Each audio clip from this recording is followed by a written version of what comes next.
저희가 다 성령의 충만을 받고, 이런 제목으로 사도행전 강의를 이어가겠습니다. 6월절 초막절과 함께 유대인들의 3대 절기 가운데 하나인 오순절은 6월절 주간의 안식일부터 50일째 되는 날에 시작되는 절기입니다. 6월절 기간에 처음 익은 보리 곡식단을 제단에 드린 날로부터 시작을 해서 밀추수로 끝나는 49일, 일곱 7주간의 추수기간 바로 다음 날이 오순절이 되는 것이죠. 그래서 77절이라고도 하고, 소맥을 거두는 시기라고 해서 맥추절, 초실절이라고도 불리웁니다. 또 신구약의 중간기를 거치면서 주 1세기 경에는 시내산에서 율법을 받은 기념일로도 지켜지기도 했습니다. 오순절은 유대인들에게 이렇게 추수와 율법 수여의 이중적인 의미를 가진 굉장히 중요한 절기였던 것을 우리가 기억을 해야 합니다. 6월절의 어린 양이 그리스도의 순환과 부활을 예표하는 것이라면, 오순절은 신약 시대의 교회의 시작으로서 굉장히 중요한 영적 의미를 갖는다고 볼 수가 있습니다. 지금도 오순절 계통의 이런 신앙 노선을 가진 교회들은 바로 이런 이유로 성령운동, 즉 방언을 중심으로 하는 은사운동이 교회 운동의 핵심이다, 사도행전에 그렇게 돼 있지 않느냐, 지금까지 그렇게 주장을 하고 있는 것입니다. 자, 오늘 본문 1절을 보겠습니다. 그리고 오순절 날이 완성되려는 때에 모든 자들이 함께 그곳에 있었다, 이렇게 기록이 되어 있습니다. 오순절 날이 이미 이름에 쉼플레루스다이, 헬라어로는 가득 채우다 또는 시간이 임박하다, 이런 뜻입니다. 그러므로 본절의 사건은 오순절이 아주 임박한 어느 날 일어난 일이라는 사실을 추측해 볼 수가 있습니다. 오순절이 아주 가까운 어느 날 저희가 다 같이 한 곳에 모여 있었다, 이렇게 기록을 하고 있습니다. 성령이 강림하시는 이 역사적인 순간에 성도들이 모두 한 곳에 있었다. 한 곳에, 뿔뿔이 다 흩어져 있었던 게 아니라 한 곳에 모여 있었다. 아마도 오순절을 지키기 위한 많은 인파들이 예루살렘의 운집에 있었을 것인데, 그들 가운데 예수의 제자들을 비롯해서 상당수의 부활을 목격한 증인들이 모두 한 곳에 집결해 있었다라는 것을 알 수 있습니다. 그들은 예수께서 승천하시면서 약속하신 보혜사를 기다리면서 간절히 기도하고 있었겠죠. 예수께서 잡히시던 때가 6월절이었기 때문에 계산상으로 본다면 50일 정도가 지난 오순절의 시점에서 성령이 강림하셨다는 사실을 알 수 있습니다.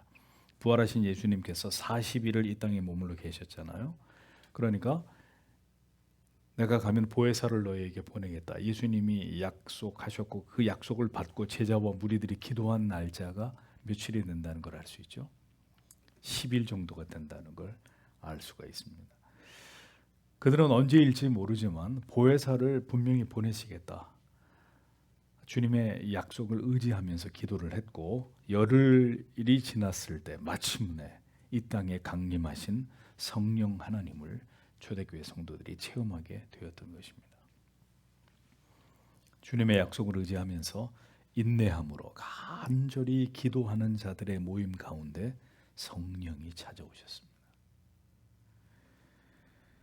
여러분 각 개인과 여러분의 가정에, 그리고 주님의 영광스러운 교회에 이와 같이 성령의 임재하심이 다시 강력하게 나타나서 우리의 영혼을 부흥시키시고 더 하나님과 친밀해지는 이런 역사를 우리가 경험하기를 원한다면, 우리 또한 뜻을 정하고 하나님께 간절한 마음으로 기도하는 일이 있어야 합니다. 이 일은 그냥 저절로 되는 일이 아닙니다. 때가 되면 하나님이 우리에게 성령 충만을 주시겠지, 다시 한번 어떤 리바이벌, 거룩한 부흥을 하나님이 일으키시겠지, 이런 막연한 생각만 하고 있어서는 안 되고, 예수님의 약속을 붙들고 열흘 동안 기도했던 그들에게 성령이 마침내 강림하셨던 것처럼 간절한 마음으로 성령이 우리 가운데서, 물론 우리가 성령이 우리 가운데 있기 때문에 우리가 예수를 믿고 있는 거잖아요. 그 정도가 아니라 성령이 정말 우리 안에서 초대교회에서 일어났던 이런 폭발적인 복음 운동이 일어나게 하는 능력으로 우리 가운데 함께 하시려면 정말 우리가 그것을 사모하면서 그때 초대교회 성도들처럼 하나님 앞에 간절히 기도하는 이 일이 반드시 우리에게 선행되어야 한다는 것입니다. 때로 우리의 믿음이 식어지고 은혜가 소멸되고 우리의 신앙이 미지근해졌다고 여겨질 때 우리는 하나님 앞에 금식을 하고 우리의 영혼을 돌아보아서 다시 정결케 되도록 또 하나님과의 친밀함을 회복하기 위해서 성령의 특별한 은혜와 도우심을 구할 필요가 있습니다. 그래서 여러분 청교도들의 신앙을 보십시오. 그들은 금식을 밥 먹듯이 했습니다. 금식을 밥 먹듯이 했다고요. 우리는 한 끼도 안 거르고 밥을 먹지만 청교도들은 자기들의 영혼에 나를 날카롭게 세우고 하나님 앞에 영적으로 고도의 민감함과 하나님과의 친밀함을 유지하기 위해서 때때로 죄악에 찌들이는 우리 자신의 육신을 쳐서 복종시키면서 금식하면서 하나님 앞에 하나님 내 영혼을 정결케 해주십시오. 그들은 그렇게 경건의 특심을 가졌던 자들이었습니다. 우리 힘으로 도저히 해결되지 않는 문제들 가운데서 성령의 역사하심을, 성령의 도와주심이 나타나기를 우리의 믿음의 조상들은 간절히 기도했습니다. 늘 여러분들에게 말씀드립니다. 신앙에서 절박함과 간절함이 사라지면 이런 하나님의 특별하신 은혜도 우리의 삶 가운데서 멀어지기 마련입니다. 어떤 문제를 두고 금식하면서 뜻을 정하고 시간을 정해서 하나님께 기도로 나아가는 일은 하나님을 경외했던 모든 출중한 하나님의 사람들에게 습관과 같은 것이었습니다. 우리의 믿음의 선조들의 아름다운 신앙의 전통이었습니다. 간절히 기다리면서 인내하면서 간구하는 곳에 하나님의 약속이 성취되는 법입니다. 어떤 문제든지 전심전력해서 하나님께 초점을 맞추어서 간구해 보십시오. 살아계신 하나님께서 반드시 그때도 지금도 그렇게 하나님 앞에 나와 기도하는 성도들에게, 기도하는 교회에게 응답하시리라고 믿습니다. 그러한 간절한 마음, 오직 주님의 약속의 말씀에 대한 절대적 신뢰 그리고 인내를 가지고 오늘도 타는 목마름으로 개인과 교회의 부흥을 갈망하는 자들을 하나님은 찾고 계신다는 것입니다. 오늘도 쉽사리 우리 자신의 욕구와 갈망에 지배당하면서 세속적인 삶에 안주하고 심취하면서 살아가는, 만약에 우리가 그러한 삶을 지향한다면 그런 삶 가운데 어느 날 갑자기 성령의 충만한 기름 부으심이 임할까요? 우리의 삶 자체가 이렇게 방만하고 무사안일한 이런 삶을 우리가 지향한다면 그렇게 살아가는 교회와 그리스도인들에게 성령의 폭포수 같은 이런 은혜가 우리에게 저절로 부어지겠냔 말이죠. 그런 일은 거의 일어나기 힘든 일이 될 것입니다. 언제나 약속을 믿고 성령을 의지하면서 되도록 모이게 힘써 기도함으로 하나님을 갈망하는 곳에 하나님이 함께 하십니다. 너희는 나를 찾으라고 분명히 말씀하셨잖아요. 성령께서 어떤 모습으로 임재하셨는지 예수님께서 베들레헴 말구유에 오심을 상세하게 소개하고 있는 이 복음서처럼 사도행전은 성령 강림의 날, 복음서에는 예수님이 어떻게 인간의 모습으로 요셉과 마리아 사이에서 오셨는지를 복음서는 상세하게 설명하고 있죠. 사도행전은 성령이 어떻게 우리 가운데, 이 세상 가운데 성령이 오셨느냐, 성령이 어떻게 이 땅 가운데 강림하셨는지를 자세하게 우리에게 기록해 놓고 있습니다. 2절에 보면 그런데 갑자기 하늘로부터 격렬한 바람이 부는 것 같은 소리가 일어났다. 그리고 그것이 그들이 앉아 있었던 온 집을 가득 채웠다. 3절에는 그리고 불의 혀들처럼 나누어지는 것들이 그들에게 보였다. 그리고 그것이 그들 각각의 하나하나 위에 머물렀다라고 기록하고 있습니다. 의사였던 누가는 비교적 성령의 강림을 아주 상세하게 묘사해내고 있는 것을 볼 수 있습니다. 성령께서는 보고 듣는 것 그리고 언어를 통해서 분명하게 성령이 우리 가운데 오셨다, 임재하셨다라는 걸 드러냈습니다. 다시요. 뭘 통해서요?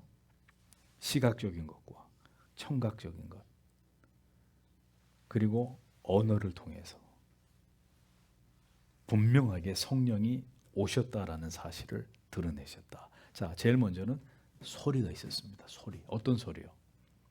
하늘로부터 급하고 강한 바람 소리 같은 것이 있었다. 저희 앉은 온 집에 강력한 급하고 강한 바람 소리가 기도하고 있었던 그들에게 온 집안에 이 소리가 그 집안에 있는 모든 사람 귀에 들릴 수 있도록 분명하게 급하고 강한 바람 소리 같은 것이 들렸다라고 기록하고 있습니다. 열어놓은 창문을 통해서 들어온 한 줄기 바람 같은 그런 것이 아니었습니다. 유대인들의 가옥은 밀폐된 구조를 가지고 있었습니다. 그런데 지붕이 막힌 집 안에서 하늘로부터 지붕이 막혀 있다면 하늘이 뻥 뚫려 있다고 그러면 모를까? 밀폐되어 있는 지붕이 막혀 있는 집 안에서 하늘로부터 급하고 강한 바람 소리 같은 것이 들렸다는 겁니다. 그러니까 성령은 분명히 자신의 강림을 성령이 이 땅 가운데 오셨다는 사실을 청각을 통해서 생생하게 확인할 수 있도록 임하셨습니다. 성령이 오셨는지 가셨는지 애매모호하게 누가 왔어?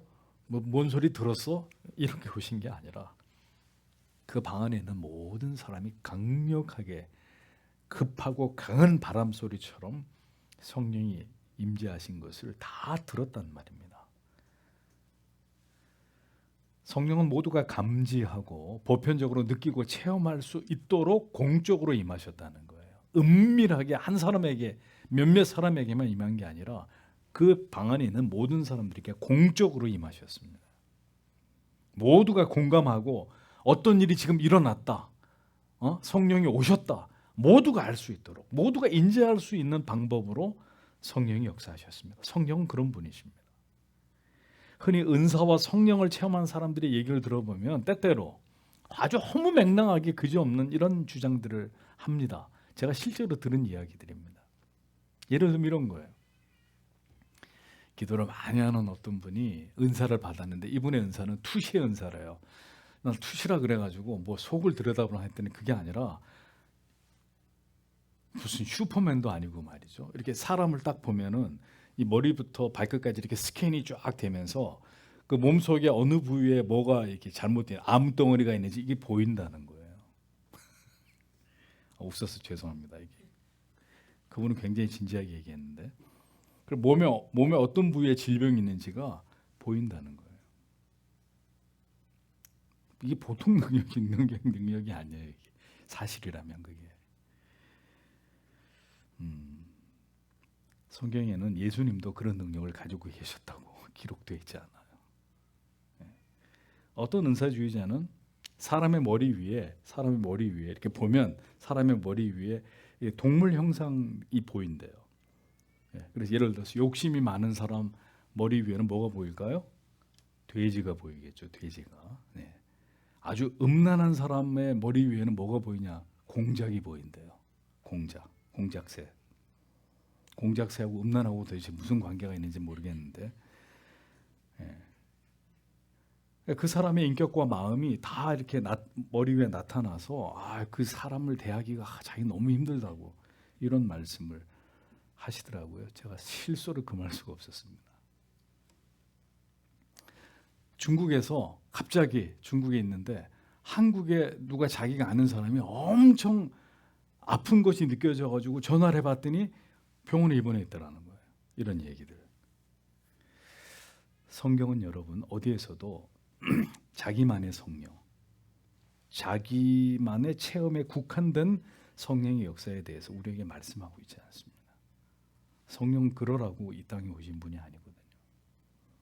성령은 성경을 통해서 역사하십니다. 공적으로 역사하십니다. 모두의 귀에 들려졌던 강한 바람 소리처럼 성령은 믿는 자들의 귀에 분명하게 들리는 말씀으로 역사하십니다. 뭘 이상하게 봤고 들었고 뭐 그런 것들이 아니라 성령은 인격적인 분이십니다.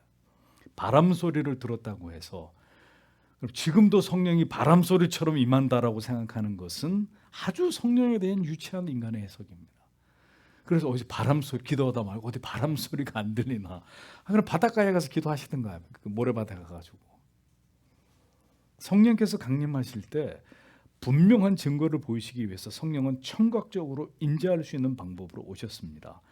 그래서 성령주의자들은 지금도 기도하다가 바람을 경험한다는 말씀들을 하세요. 네, 어떤 얘기냐?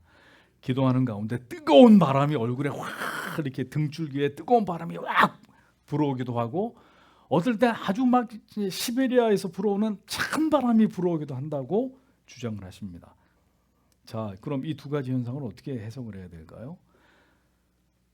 자, 만약에 이런 식으로 성령의 역사를 이해하고자 한다면, 자, 이 성경 다 버려야 돼요. 다 태워버려야 돼요. 무엇이든 직접 성령께서 기도해서 보세요. 기도를 했는데 뜨거운 바람이 불어와. 이거는 하나님이 해주겠다는 거야. 하나님이 응답. 알았어. 내가 그렇게 해줄게. 응답이고, 만약에 기도하는데 차가운 바람이 불어와. 이러면 하나님이 노라는 거죠. 거절이라는 거죠. 아니, 이런 식으로 하나님의 뜻을 알 것 같으면 우리가 성경을 뭐하러 읽겠습니까? 기도해가지고 뜨거운 바람, 찬바람. 성령이 개인적 신비한 체험으로 그 임재를 나타내심을 제가 전면 부정하는 것은 아닙니다. 다만 그러한 모든 체험을 모두 성령의 역사로 규정하고 이것을 절대화, 성경보다 이것을 더, 이 체험을 더 절대화하는 것은 분명 신앙의 오류라는 것입니다. 성경은 기록된 말씀을 통해서 우리의 지정의 가운데 역사하십니다. 그러니까 성경으로 검증할 수 없는 성령의 역사는 위험한 것입니다. 그건 성령의 역사가 아닐 수도 있습니다. 이어 불의 혀같이 갈라지는 것이 각 사람 위에 임했고 이것을 그 자리에 있는 사람들이 다 볼 수 있었다고 적고 있습니다. 이번에는 시각을 통해서 성령께서 강림하심을 확인하게 하셨다는 사실을 알 수 있습니다. 불의 혀란 불이 타오르는, 불이 이렇게 활활 타오를 때 흡사 이렇게 사람의 혀 같은 그런 형상이죠. 그런 형상을 묘사한 것인데, 타오르는 불꽃의 형상이 각 사람의 머리 위에 임했다. 모두가 시각적으로 각 사람의 머리 위에 불의 혀같이 갈라지는 이 불의 형상이 있는 게 시각적으로 다 확인이 되고 있었다는 뜻입니다.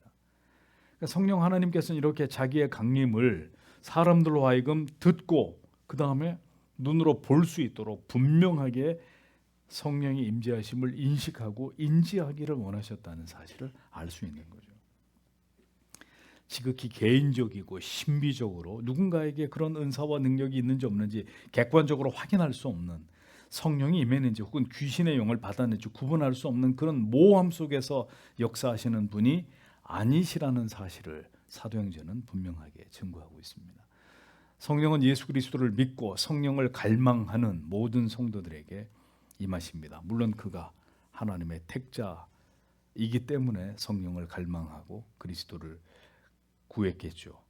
구약에서 특정한 사람들, 선지자들을 통해서만 제한적으로 역사하시던 성령께서는 이제 오순절 강림 사건을 통해서 예수 그리스도를 구주로 믿는 모든 성도들 가운데 이렇게 분명하게 임재하시고 그들에게 능력과 권능과 은사를 허락하시는 분으로 자기 자신을 이렇게 청각적으로 시각적으로 드러내신 것입니다.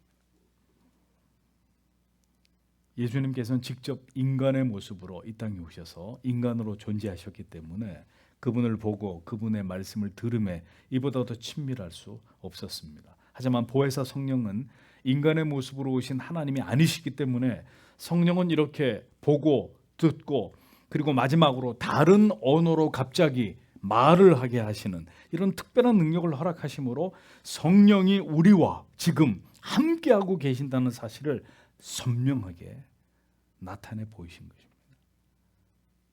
성령이 오셨다 가셨어. 언제? 난 자고 있었는데. 이렇게 되는 일이 생기지 않도록 누구나가 다 들었고 누구나가 다 보았고 누구나가 다 말했고 성령이 오셨다라고 증언할 수 있도록 그렇게 성령이 오셨다는 겁니다. 4절에 그리고 모든 자들이 성령으로 충만해졌다. 그리고 그들의 다른 방언들을 말하기 시작했다. 영이 그들에게 크고 분명하게 말하여 주시고 있었던 것에 따라서 이렇게 기록이 되어 있습니다. 성령의 강림은 성령의 세례와 충만함으로 동시에 나타났음을 보여줍니다. 성령이 찾아오셨고 그 즉시 예수의 제자들과 무리들은 성령의 은사와 능력을 감지하고 이것을 수혜받게 됩니다. 성령 세례, 성령 충만, 불세례 이런 용어들은 신학적으로 그 정의에 관한 해석이 지금도 분분합니다. 저희가 다 성령의 충만함을 받고라고 기록이 되어 있습니다. 바울은 성령 충만이라는 단어를 그의 서신에서 딱 한 번 사용했습니다. 에베소서 5장 18절에 술 취하지 말라 이는 방탕한 것이니 오직 성령의 충만을 받으라. 바울이 성령에 관해서 깊이 있게 논하는 성령장이라고 불리는 로마서 8장에서도 바울은 성령 충만이라는 단어를 어디서도 사용하지 않았습니다. 오히려 그는 성령의 인도나 성령의 지배에 대해서만 설명하고 있을 따름입니다. 그러므로 성령의 충만이란 성령의 지배와 인도하심을 받는 상태에 있어서 이러한 성령의 영향력이 강력하게 나타나는 영적 상태를 의미하는 것이라고 볼 수 있습니다. 진리의 말씀을 읽고 묵상하고 배우고 이 하나님 말씀의 강론을 듣고 그 진리를 따라서 영적인 삶을 살아갈 때 우리 안에 내주하시는 성령은 더 강력하고 실효적으로 우리를 지배하게 되시는 것이고, 죄를 범하면서 거듭 세상에서 육을 따라 살아가는 자들 속에서는 성령이 그와 함께 거하시지 않고 성령의 영향력을 거두시는 것으로, 성령이 근심케 되며 성령이 소멸케 되는 것으로 바울은 그렇게 이해하면서 성령에 대해서 논하고 있는 것을 성경은 우리에게 가르쳐 줍니다. 로마서 8장 12절에서 14절에 그러므로 형제들아 우리가 빚진 자로 돼 육에게 져서 육신대로 살 것이 아니니라. 너희가 육신대로 살면 반드시 죽을 것이로되. 여기서 말하는 죽는다는 게 죽음을 의미하는 거예요? 아니라 영적인 죽음이 영적인 죽음. 단절된다는 얘기죠. 영으로서 몸의 행실을 죽이면 다시 그 영이 성령과 교통하고 친밀함을 회복하고 살리니 무릇 하나님의 영으로 인도함을 받는 그들은 곧 하나님의 아들이라. 이렇게 말씀하고 있습니다. 그러니까 성령의 강력한 지배 아래에 있는 것, 하나님의 말씀을 통해서 하나님을 깊이 알아가고 그 하나님의 도에 즐겨 복종하고 있는 영적으로 충만한 상태, 지극히 올바른 하나님과의 관계를 맺고 있는 상태, 그것이 뭐라고요? 성령의 충만합니다. 성령 임재의 증거의 세 번째, 마지막으로는 방언이었습니다. 방언. 처음에는 급하고 강한 바람 소리, 그 다음에 갈라지는 혀 같은 불의 형상, 그 다음에는 방언입니다. 하나님께서는 바벨탑 사건을 통해서 사람들의 언어를 혼잡하게 하셨습니다. 그들이 동일한 언어를 가지고 결국 하나님을 대적하는 일에 뜻을 모았기 때문에 하나님이 언어를 다 흩어버리셨습니다. 그래서 다시는 인간들이 하나님을 대적하는 일에 하나가 되지 못하도록, 연합하지 못하도록 언어가 다 다르게 만들어 버리신 겁니다. 그런데 오순절 사건을 통해서 이렇게 각기 다른 방언으로 말하게 된 것은 매우 특별한 의미에서 부여하신 놀라운 능력으로 이해해야 합니다. 무슨 말이냐 하면 성령이 임하자 예수의 제자들과 무리들이 예루살렘에 몰려온 근동 지역들의 각 지역의 사람들이 그 지역에 자기들이 쓰는 언어를 분명하게 들을 수 있도록 예수와 그 무리들이 그 각기 다른 지역에 온 사람들의 그 언어들을 구사하고 있었다는 거예요. 그러니까 쉽게 설명을 하자면 한 번도 배운 적이 없는 중국어, 일본어, 스페인어, 러시아어 등등의 언어를 여러분들이 구사하기 시작했다고 생각을 해보십시오. 한 번도 배운 적이 없는데 유창하게 다른 나라의 언어를 여러분들이 구사하게 됐단 말입니다. 이것은 성령의 단회적인 강림의 증거일 뿐 이것이 일반적이고 영속적인 지속적인 은사가 아니라는 것을 분명히 이해할 필요가 있습니다. 그러면 영어학원 다 외국학원 다 문 닫아야 돼요. 예수 믿으면. 만약에 이게 보편적인 은혜로 예수 믿으면 다 이 같은 방언의 은사를 받게 되면 우리 하나씩 다 기본적으로 한국어 빼고 예수 믿는 사람들은 기본적으로 또 다른 나라의 언어를 하나씩 다 그냥 아주 자연스럽게 자동적으로 구사할 수 있어야 되는 거죠. 그렇습니까? 아니란 말이에요. 그러니까 단회적 강림의 증거일 뿐이다. 지속적 은사 개념이 아니라는 겁니다.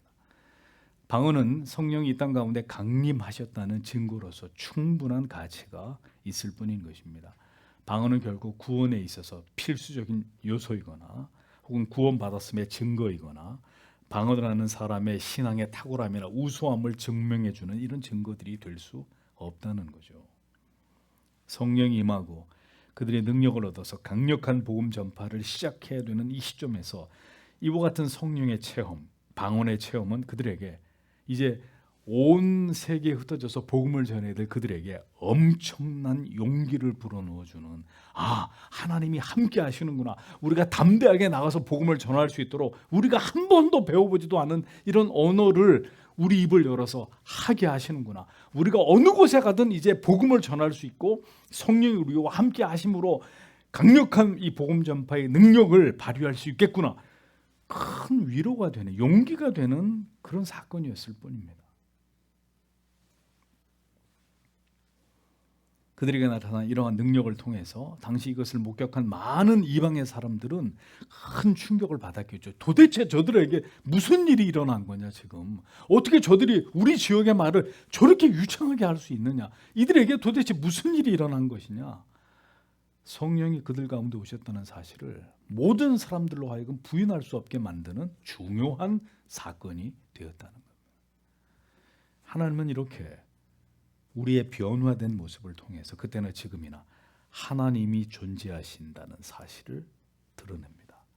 자, 늘 이렇게 부끄러움이 많고 다른 사람 앞에 서서 말도 제대로 할 줄 모르는, 숙기도 없고 말주변도 없던 사람이 예수를 믿었습니다. 그래서 우리가 저 사람은 저 말도 잘 못하는 굉장히 수줍음 많은 사람이고 그런 줄 알았는데, 그 사람이 예수를 믿고 나서 누구를 만나든 눈을 똑바로 쳐다보면서, 예전에는 눈도 못 쳐다보고 막 이렇게 이러던 사람이 눈을 똑바로 형 선생님, 형제님, 자매님, 예수 믿으십시오, 이렇게 얘기를 한단 말입니다. 그렇게 말을 잘하는 사람인지도 우리는 몰랐는데 예수를 믿고 나서 딴 사람이 된 거예요. 누가 그렇게 하시는 겁니까? 성령이 그렇게 하시는 거죠. 담대하게 복음을 전하도록 청산유수같이 기도를 하고, 이런 일이 일어나는 겁니다. 나는 내가 살면서 내가 이렇게 되리라고는 생각도 안 해봤는데 이렇게 변화된 나의 모습을 내가 알고 나를 아는 주변의 모든 사람들이 아는 거예요. 저 사람에게 무슨 일인가 일어났구나, 저 사람이 예수를 믿게 되더니 우리가 전혀 예전에 알던 그가 아니구나. 그걸 통해서 하나님이 그와 함께 하신다는 사실을 하나님이 드러내시는 겁니다. 그런 역사였다는 겁니다. 지금도 하나님 자신을 드러내시는 가장 효과적인 수단으로서의 성경 말씀,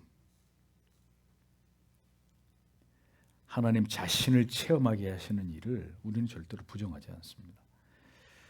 하지만 오순절에 임한 그 방언의 방언의 성격과 지금의 이 시대에 하는 방언의 성격 전혀 같은 게 아니라는 것을 이해하셔야 됩니다. 이게 자꾸 연정이 돼서 지금 하는 방언도 그 시대의 방언이라고 이렇게 억지를 부리시는데 전혀 그렇지 않다는 말입니다. 방언 말함을 어떤 경우도 절대시하는 것은 성경의 가르침을 정면으로 위배하는 것입니다.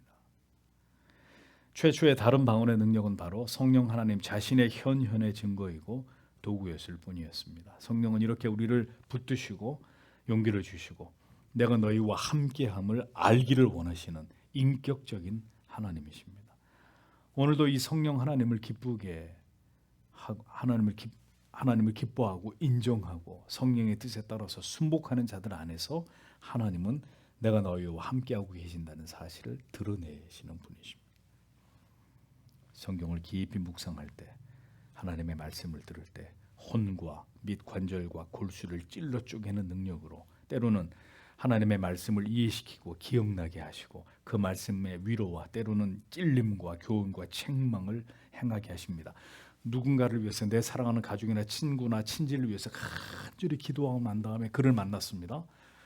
나도 모르게 가슴이 뜨거운 마음으로 그에게 복음을 전하기 시작하는데 눈물이 나기 시작하고, 간절히 그에게 진심으로 눈물 콧물을 흘리면서 복음을 전했는데, 예전 같으면 듣기 싫어, 야 다시는 그런, 이렇게 반응하던 우리의 가족이 그날따라 그렇게 뜨거운 가슴으로 눈물을 흘리면서 예수를 믿으라고 호소했는데 변화되는 역사가 일어나는 거죠. 성령이 하시는 일이란 말이에요.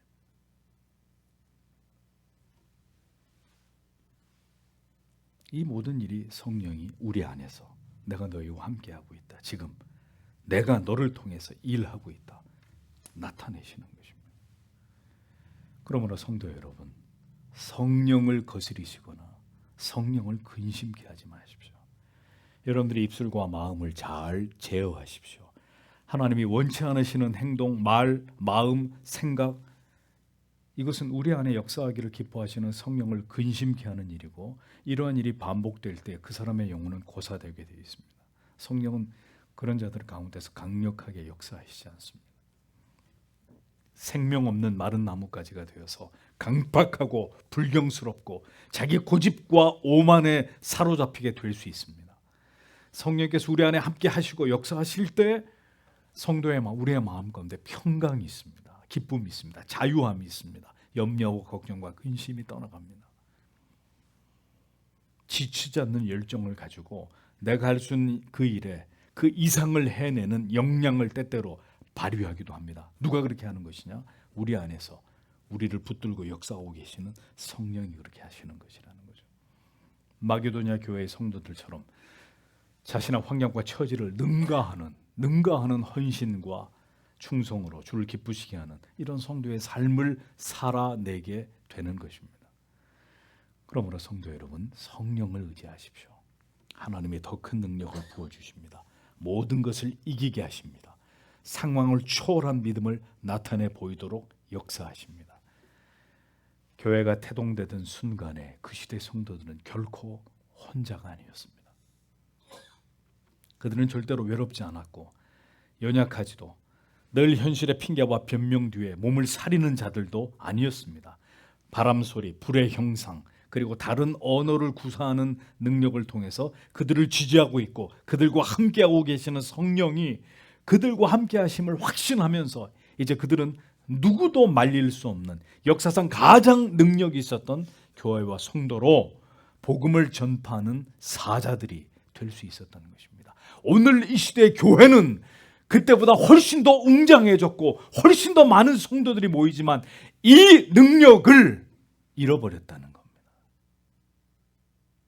이 성령의 역사와 능력에 기반하여서 교회가 존재하고 복음이 선포되고 전도가 이루어지는 것이 아니라 모두 사람의 힘으로, 사람의 재력으로 주님의 교회를 섬기는 이런 시대가 되어버렸다는 거죠. 그 결과는 뭡니까? 변질입니다. 세속화입니다. 오늘 우리에게 필요한 것이 무엇입니까? 한 마음으로 한 곳에 모여서 다시금 이와 같은 성령의 능력을 부어주심을 갈망하는 마음입니다. 하나님 초대교회에 부어주셨던 그 성령의 역사가 이 교회 위에, 한국의 모든 거룩한 교회와 성도들 위해 하나님 다시 이와 같은 성령의 강력한 역사를, 부흥의 은혜를 부어주셔서 우리가 그 성령의 능력에 사로잡힌 복음의 사자들로 이 마지막 시대를 책임질 수 있는 하나님의 그리스도의 제자들 될 수 있게 해주시기를 우리는 오늘도 하나님 앞에 뜻을 세워 기도해야 되는 것입니다. 그날이 임할 때 교회는, 성도는 다시 영광스러운 주님을, 위대하신 하나님을, 우리와 함께 역사하시는 성령을 찬란하게 이 마지막 세상에 드러내면서 다시 그 교회를 복원하는 기염을 토하게 되는 이런 교회로 우리는 우리 시대 가운데 존재해야 합니다.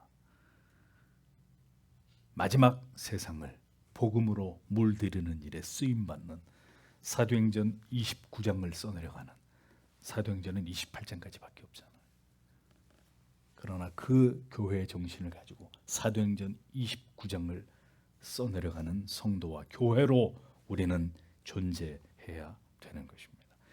교회 설립 12주년을 맞이하는 서교장로교회가 그렇게 성령이 붙들려서 앞으로도 계속 복음 전파와 진리 수호의 사명을 잘 감당해 나아가는 주님의 교회가 될 수 있기를 오늘도 성도 여러분 다 함께 기도하기를 원합니다. 기도하겠습니다.